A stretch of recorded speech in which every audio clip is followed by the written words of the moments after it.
नमस्कार, आप देख रहे हैं आर हिंदुस्तान न्यूज, आनंद सक्सेना के साथ। जिला ब्यूरो चीफ अजीत कुमार श्रीवास्तव की खबर शामली से।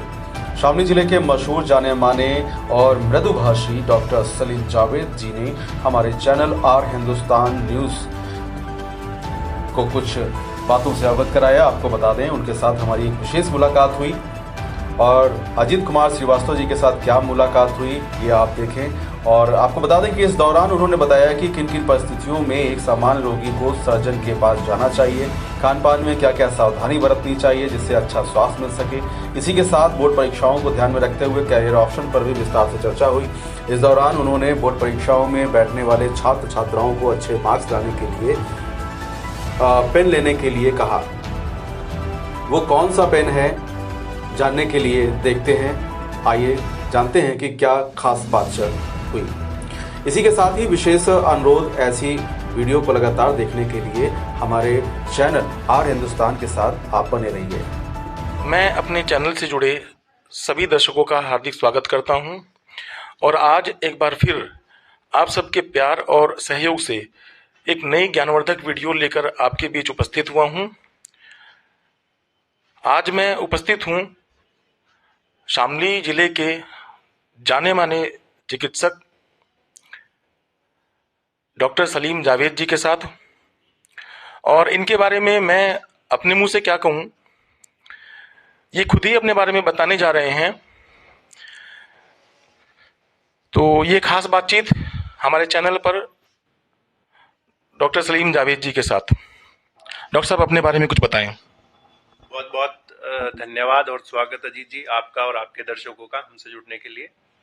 मैं डॉक्टर सलीम जावेद, मैं पैदाइशी तो यहीं पास में भूरा गांव है, वहाँ का रहने वाला हूँ, इसी जिले से ताल्लुक़ रखता हूँ। और मेरी शिक्षा दीक्षा की बात जहाँ तक है तो दिल्ली के Safdarjung hospital and Vardhman Mahavir medical college से मैंने MBBS और MS की पढ़ाई भी मैंने वहीं से की है। और उसके बाद मैं 2013 से यहाँ प्रैक्टिस कर रहा हूँ शामली में। डॉक्टर साहब, मैं अपने चैनल के माध्यम से ये जानना चाहता हूँ कि चिकित्सा को लेकर जो आम पब्लिक है उसमें बहुत सारी भ्रांतियां रहती हैं। वो एक भीड़ का हिस्सा बनने की आदत है उनको, जहाँ ज़्यादा भीड़ देखते हैं वहीं चले जाते हैं। तो किस परिस्थिति में उनको एक सर्जन के पास आना चाहिए? कौन कौन से अंगों का उपचार, ऑपरेशन आपके पास किया जाता है? हमारे दर्शकों को थोड़ा सा इसके बारे में बताएं। देखिए, जो भी पेट से संबंधित जो भी रोग होते हैं, खासकर पेट दर्द, वो सर्जन की ही टेरिटरी होती है। उसके अलावा आपके कहीं सूजन है जो कि इन्फेक्शन के कारण, या जिसे आप आम भाषा में सेप्टिसीम या सेप्टिक कह सकते हैं, उसके कारण अगर कहीं हाथों में पैरों में सूजन है या शरीर के किसी भी हिस्से में सूजन है तो उसको भी आपको सर्जन को ही दिखाना चाहिए। बाकी जो पेट के दर्द हैं, पेट मतलब एब्डोमेन जो जिसको कहते हैं इंग्लिश में, तो वो सारे दर्द एक सर्जन की टेरिटरी होती है, तो सर्जन को ही दिखाना चाहिए। आमतौर पर जो दर्द होता है वो शरीर के किसी भी हिस्से में हो जाता है, खास तौर से चेस्ट में हो जाता है, तो क्या वो चेस्ट के लिए भी आपके पास आना चाहिए दर्शकों को? नहीं, चेस्ट पेन ये फिजिशियन की स्पेशलिटी होती है। खासकर चेस्ट पेन में आपको रूल आउट हार्ट कंडीशंस को करना होता है, दिल के जो रोग हैं दिल से संबंधित, तो उसमें चेस्ट के केस में आपको फिजिशियन के पास जाना चाहिए, चेस्ट फिजिशियन के पास जाना चाहिए। तो डॉक्टर साहब, पेट में बहुत सारे अंग होते हैं, सभी की अपनी अपनी इंपॉर्टेंस है। तो एक मुख्य अंग जो होता है हमारा लीवर कहते हैं जिसको हम, वो होता है, तो उसके बारे में हमें कुछ बताएं। देखिए, liver crux of the life होता है। लीवर पावर हाउस बॉडी का बोलते हैं लीवर को। बहुत सारी चीजें लीवर से होती हैं आदमी के शरीर में। आप जो खाना खाते हैं उसको पचाने के लिए बाइल्स, उसके अलावा जो भी प्रोटीन जो बनता है शरीर में वो लीवर बनाता है। बहुत सारे काम होते हैं लीवर के, तो लीवर बहुत एक इम्पोर्टेंट ऑर्गन है। तो इसकी देखभाल के लिए आपको जो भी जरूरी उपाय हैं वो करने चाहिए। डॉक्टर साहब, जैसे लीवर की बात हुई है तो एक बड़ा कॉमन सा बीमारी का नाम सुनने में आ रहा है, हेपेटाइटिस। तो हेपेटाइटिस कई तरह का होता है, तो किस किस प्रकार से लीवर को अफेक्ट करता है ये हेपेटाइटिस? आपने सही कहा। आप हेपेटाइटिस 5 तरीके का होता है basically, A B C D E। तो जो मेनली हेपेटाइटिस बी और सी है, इसके हमारे इस एरिया में, क्षेत्र में काफ़ी केसेस भी देखने को मिल रहे हैं। तो ये काफ़ी आजकल फैला हुआ है हम उसमें।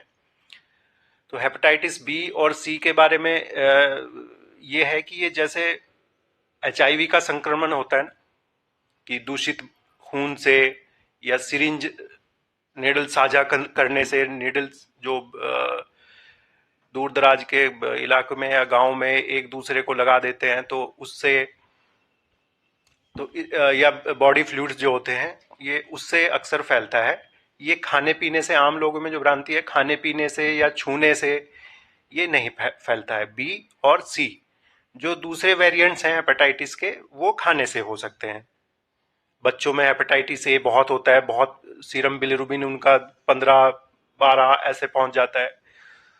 तो ये अलग अलग चीजों को हमें समझना होगा। तो हेपेटाइटिस बी और सी ये दूषित ब्लड से, उससे फैलता है, बॉडी फ्लूइड से। तो इसका भी इलाज मुमकिन है। आजकल सरकारी अस्पताल में भी इसका टेस्ट भी होता है, वायरल लोड होता है। तो वायरल लोड करा के उसके बाद इसका टेस्ट होता है एक अवधि के लिए। तो सरकार इस पे काफी फोकस कर रही है। इसका इलाज मुफ्त भी चल रहा है। तो इसके बारे में जितना अवेयर होंगे लोग, उतना अच्छा है। ये जानना चाहिए कि किस किस वजह से हेपेटाइटिस बी और सी फैलता है और क्या इसका इलाज है, क्या हमें एहतियात बरतनी चाहिए। डॉक्टर साहब, एक चिकित्सक होने के नाते एक आम जो रोगी होता है, वो कई बार इतने गरीब लोग भी होते हैं, हमारा देश बहुत धनी देश नहीं है, कुछ जनता ऐसी भी है जो गरीबी से ग्रस्त है। तो उन लोगों को आप क्या मैसेज देना चाहेंगे कि वो क्या खान पीन में सावधानी रखें कि जिससे वो बीमारी जो हेपेटाइटिस है वो उनके करीब ना आए? देखिए, आपने कहा कि हमारा गरीब देश है। मैं कहूँगा कि गरीब पैसे से हो सकता है, पर जो रिसोर्सेज हैं वो, उसमें हम बहुत अमीर हैं। बिल्कुल। सारी हर तरीके की सब्जियां, हर तरीके का फल इजीली अवेलेबल है, और एक गरीब आदमी के लिए भी मैसर है। ऐसी बात नहीं है, इतनी भी महंगाई नहीं है। तो नेचुरल या एक जो बैलेंस डाइट का जो हम लोग, डॉक्टर लोग जो बताते हैं ना, बैलेंस डाइट का मतलब यही है कि आप अपने खाने में सब चीजों का इस्तेमाल करें। आप प्रोटीन भी लें। जो लोग नॉनवेज हैं, वो अंडा या मांसाहार करते हैं, उसके अलावा वो उनके लिए भी जरूरी है कि सब्जियां भी खाएं। हमारा ऐसा देश नहीं है कि यहाँ सब्जियां नहीं मिलेंगी। सब्जियां हैं तो आप सब्जियां भी ज्यादा खाएं, फाइबर्स मिलेगा आपको, जरूरी न्यूट्रिएंट्स, मिनरल्स मिलेंगे। तो सब्जियां भी उतना ही खाएं, एक बैलेंस रखें। ये हर एक आदमी, एक नॉर्मल सी IQ का आदमी भी समझ सकता है कि बैलेंस का मतलब क्या होता है। हफ्ते में आप, जो मांसाहारी लोग हैं, हफ्ते में आप 1-2 बार मीट खा सकते हैं, बाकी सब साग सब्जियां खा सकते हैं। जो वेजिटेरियन लोग हैं, वो दालों का, पनीर का, सोयाबीन का, इन सब चीजों का इस्तेमाल कर सकते हैं, जिससे आपकी पूरी गट की, आंतों की सेहत सही रहेगी, कब्ज नहीं होगा। बहुत सारी ऐसी चीजें हैं जो सब्जियों से, उससे, उनमें एंटीऑक्सीडेंट्स होते हैं, तो आप बहुत सारे रोगों से बचे रहेंगे। प्लस ये है कि पानी, हमारे इस क्षेत्र में तो हम बहुत अपने आप को लकी मानते हैं कि पानी इतना इजीली अवेलेबल है कि लोग इसको बाहर चले जा रहे हैं। इस चीज को भी थोड़ा सा, इस पे भी आपको एक कैंपेन चलानी चाहिए, पानी को बचाने के लिए कितना जरूरी है पानी। तो यही कहूंगा कि बैलेंस डाइट रखें, उसमें सभी है। और 3 सफेद चीजें, उनसे बचें: नमक, चीनी और चावल। उनका थोड़ा सा, अगर, फिर वही है कि बैलेंस डाइट, तो उनका अगर बैलेंस में रख के इस्तेमाल करेंगे तो ठीक रहेगा। डॉक्टर साहब, आप जैसे सर्जन हैं, तो किन किन अंगों की सर्जरी आप करते हैं और कब कब एक रोगी को एक सर्जन के पास आकर उस अंग का रिमूवल कराना चाहिए? देखिए, जनरल सर्जन वैसे तो जनरल होता है। हमारे एक बॉस हुआ करते थे डॉक्टर चिंतामणि जी सफदरजंग अस्पताल में।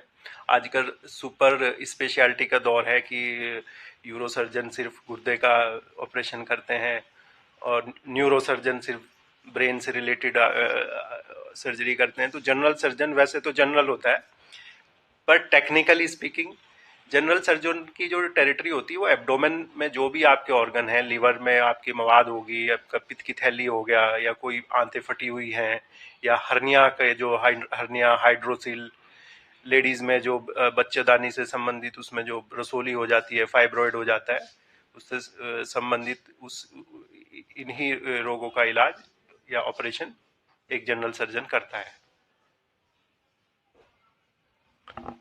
जी।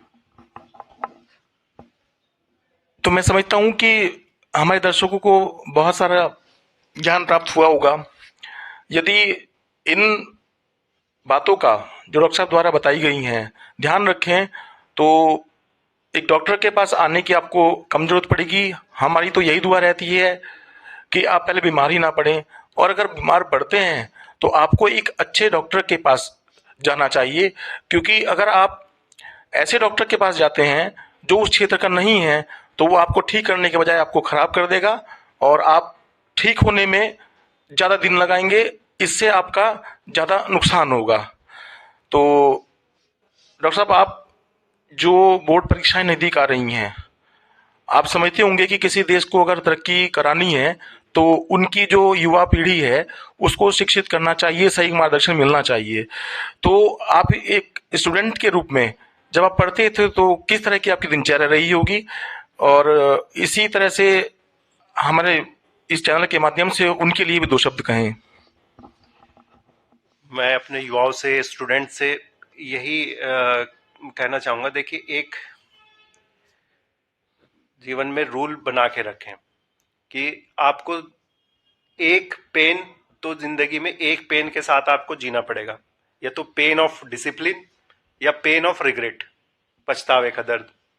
तो मेरे हिसाब से बेहतर है कि पेन ऑफ डिसिप्लिन ले लिया जाए, तो आपके जो गोल्स हैं वो भी आपको अचीव हो जाएंगे। तो डिसिप्लिन रहिए, रेगुलर स्टडी करिए, स्ट्रेस किसी चीज की लेनी नहीं है, स्ट्रेस से कुछ होता नहीं है और आप अपना ही नुकसान करते हैं। तो अपने आप को हाइड्रेट रखिए, बैलेंस डाइट रखिए, प्रॉपर नींद रखिए, प्रॉपर दिनचर्या रखिए, और एक आजकल जो बीमारी है फोन, उससे थोड़ा सा एग्जाम टाइम में अगर आप उसका परहेज रखेंगे तो दूरी बना के रखेंगे तो बेहतर रहेगा।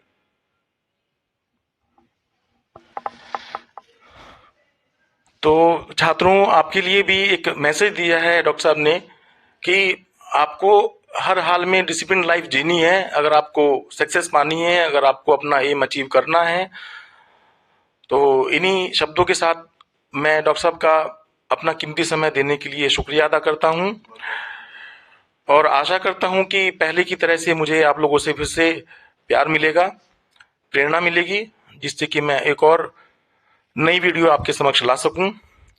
So please like, comment and share it.